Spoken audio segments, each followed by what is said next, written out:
ఆ మీటింగ్లో నాకు బాగా కోపం వచ్చి ఏమయ్యా చంద్రబాబు నాయుడు అప్పటికి ఏందంటే కర్ణాటకకి కొంత ముంపు ప్రాంతం ఏమిటి దూరాల ప్రాజెక్టులో ఏంటంటే కొద్ది ముంపు ప్రాంతం కర్ణాటక రాష్ట్రంలో ఉంటుంది. ఒక 13 కోట్ల రూపాయల వరకు కాంపెన్సేషన్ కట్టాల్సి ఉండే, కట్టడు, ₹1 కట్టడు. ఏమయ్యా చంద్రబాబు నాయుడు గారు నువ్వు దత్తత తీసుకున్నావు, కథ తీసుకున్నావు, డైలాగులు చెప్తున్నావు, ఇక్కడ చచ్చిపోతాను జనము, బొంబాయికి వలసలు పోతుండ్రు.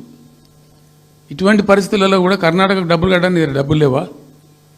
ఇదేనా సమైక్య రాష్ట్రంలో సమగ్ర అభివృద్ధి అంటే? బట్టిగా బ్యారేజ్ ఆ గోడ లెక్క కట్టిన విడిచిపెట్టేది చూసి తమాషా పడన్నా అని చాలా తీవ్రమైన విమర్శలు చేశాను. మోకాళ్ళ మీద పరిగెత్తి కట్టిండి చంద్రబాబు నాయుడు. అప్పుడు ఆ కర్ణాటక చెల్లించాల్సిన కంపెన్సేషన్ ఏదైతుందో మోకాళ్ళ మీద ఉరికి నా దాడి తట్టుకోలేక కంటిన్యూగా పెట్టాను. దాని తర్వాత చంద్రబాబు నాయుడు పార్టీకి సంబంధించిన ఎమ్మెల్యేనే ఆర్డీఎస్ దగ్గర బాంబులు పెట్టి